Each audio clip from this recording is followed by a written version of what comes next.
Bueno, hoy vamos a ver el movimiento parabólico. Este movimiento parabólico es un movimiento que tiene un impulso inicial, un ángulo respecto a la horizontal. Por eso su trayectoria va a ser una parábola. Entonces, aquí vemos cuando golpeamos un balón, él se levanta del suelo, toma esta trayectoria y vuelve nuevamente al suelo. Esto forma una parábola. Por eso lo vamos a conocer como tiro parabólico. ¿Cuáles son los elementos de este tiro parabólico? Entonces, entre ellos, pues vamos a tener los siguientes. El primero, el alcance máximo. ¿Qué es el alcance máximo? Es la distancia que hay desde el punto de donde sale disparado el cuerpo hasta el punto donde retorna nuevamente al suelo. Esta distancia es la que vamos a conocer nosotros como alcance máximo. Tenemos la altura máxima, que sucede en la mitad del movimiento, desde el suelo hasta el punto más alto de la trayectoria del cuerpo. En este punto, siempre la velocidad en y va a ser cero, porque solo va a tener desplazamiento horizontal, ya no va a subir más, va a empezar a bajar. Tenemos el tiempo de vuelo, que es el tiempo que se demora realizando todo el recorrido. Este tiempo también es tiempo en el aire.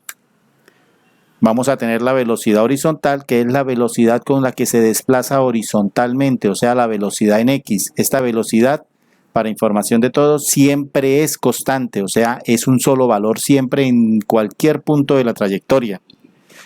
Caso contrario, sucede con la velocidad vertical. La velocidad vertical, a medida que va subiendo el cuerpo, va disminuyendo hasta que llega a cero. Cuando llega a cero, ¿qué hace? Pues comienza a aumentar nuevamente hasta volver a llegar a la velocidad con la que empezó. Eso es todo debido a la gravedad. Bueno, entonces en las fórmulas tenemos el alcance máximo, velocidad inicial al cuadrado por el seno de 2 veces el ángulo sobre la gravedad. Hay que tener especial cuidado en esta parte de la fórmula. Por ejemplo, si le dicen 40 grados, ¿usted qué va a hacer? 40 por 2, 80. Entonces queda velocidad inicial al cuadrado por el seno de 80.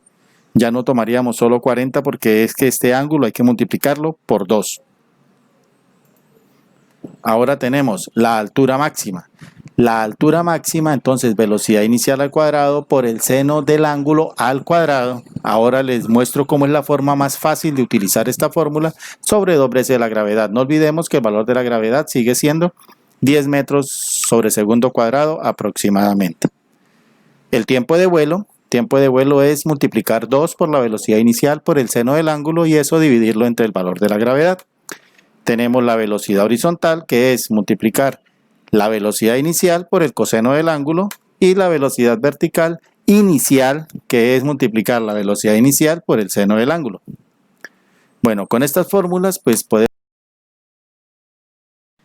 Entre ellos tenemos el ejemplo que tenemos en la guía, que es un cazador acostado en el suelo, lanza una flecha vertical con un ángulo de 60 sobre la superficie de la tierra y con una velocidad de 20 metros por segundo. ¿Qué hacemos primero? Pues nuestro monito.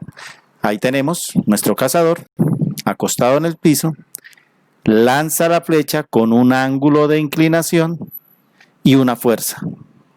Y la flecha toma un movimiento parabólico. Ahí ya podemos estar seguros de que podemos estar utilizando las fórmulas de este movimiento.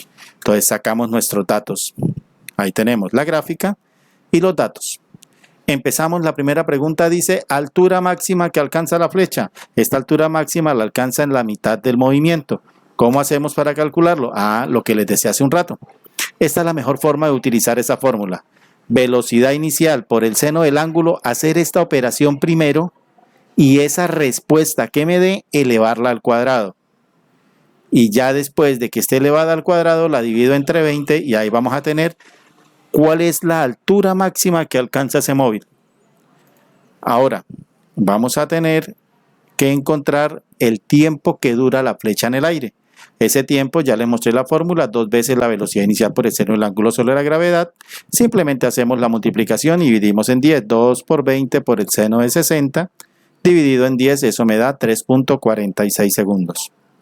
Y por último, el alcance máximo, que sería elevar la velocidad inicial al cuadrado por el seno de 2 veces el ángulo. Ojo con esto, que fue lo que les hablé hace un rato, es multiplicar 2 por 60, porque el ángulo es 60 grados, y en este caso me queda 400 seno de 120, y esa multiplicación la divido en 10, y ahí ya tenemos el alcance máximo.